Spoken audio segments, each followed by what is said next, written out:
Clear and polite communication is essential in any professional setting.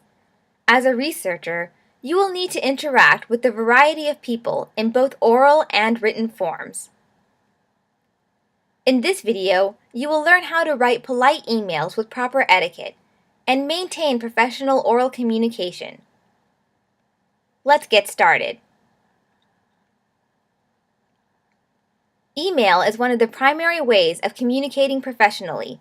In this social media age, however, it is often possible to forget how to communicate formally and professionally, especially when you're requesting information or delivering information to others. The following slides will give you some tips that are vital when communicating via email. Be professional. Address your professor using the title Doctor or Professor, unless the professor has specifically requested that you call him or her by a different title. It is better to be formal in your communication because it displays respect to your faculty advisor and acknowledges his or her professional expertise. Be concise. Strategically choose a clear, succinct subject line that summarizes the purpose of your email. This takes into consideration the limited time that a faculty advisor may have to interpret the intentions of your email. For example, an email with the subject experiment is very vague and may take extra effort for the reader to interpret what aspects of the experiment need to be discussed or addressed. Instead, you could use the subject results from this week's quality control experiment to be more specific. Also, be as brief as possible in the email and communicate clearly what the point is and how the professor can help you. If there is a long list of items, consider formatting it into a bulleted list. If there are action items for the professor to complete, consider using highlighting or bold-faced fonts to draw attention to the important parts of the email.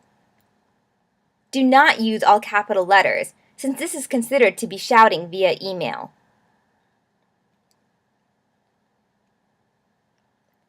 Use appropriate grammar and language.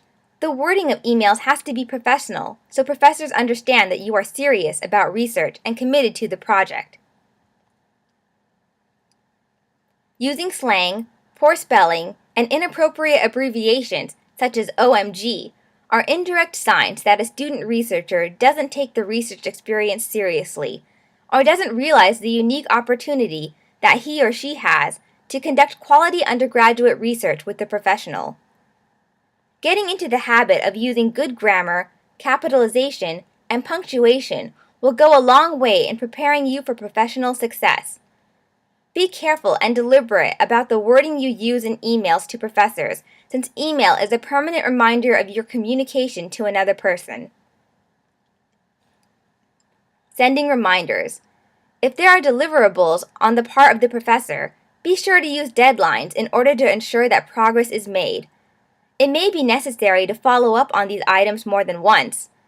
If you have to do this, remain courteous, use professional language, and inform them that your emails are friendly reminders. Look out for email replies. When replying to emails, be mindful of who else is on the email list, either as a carbon copy or worse, a blind carbon copy. If a person replies all to an email with the filled blind carbon copy email, your email could be going to a host of people you don't even know, such as other professors or graduate students. This is another reason to always keep emails professional. If the email has many people on its list, make sure to use appropriate language, be respectful towards others, and never badmouth other people. Utilizing other members of the communication system. If your professor has enlisted the help of a personal assistant or departmental clerical assistant for scheduling, be sure to use that resource. Many assistants have access to making appointments on calendars for professors and staff. Remember to remain formal and professional with these assistants as well. You sometimes will have to communicate with your professors or peers orally. This may be in the form of a formal research presentation, or in a quick informal presentation amongst your research team members and peers, like an update on the progress of your project. The following slides will give you some tips that are important for oral communication. Oftentimes, when students have questions regarding some aspects of research, it is easier for them to walk in and ask the professor or a graduate student personally, rather than wait for an email response.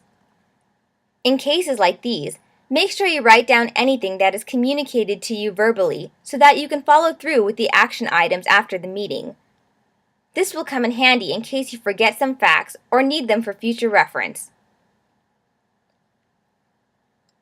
In oral communication, it is essential to speak clearly, directly, and concisely so that you convey all of the pertinent points. Another aspect of all communication is listening. Through active listening techniques, you can receive feedback about what someone is saying and then respond in a manner that is appropriate and aligns with the expectations of the other person. If your professor or peers are giving you any instructions orally, repeat or rephrase the important and high-level points from these instructions. This serves two purposes. First, your professor and peers know that you have understood the instructions, and second, it helps you remember the instructions. If you are the one conveying anything verbally, make sure you are clear and to the point. Ask if there are any questions or if the information was clear. It is a good practice to follow up oral communication with email, documenting what you heard or interpreted your directives to be. It also serves as a documentation that this communication occurred. While writing any emails based on oral communications, make a reference regarding these communications in your email. Remember, the most important thing about oral communication is to be clear and to communicate in an effective manner such that everyone understands what you are saying. You should now understand how to write polite emails with proper etiquette and maintain professional oral communication. For more information about communication, various resources are available in the Purdue University libraries, bookstores, and online, as well as from your graduate mentors and professors.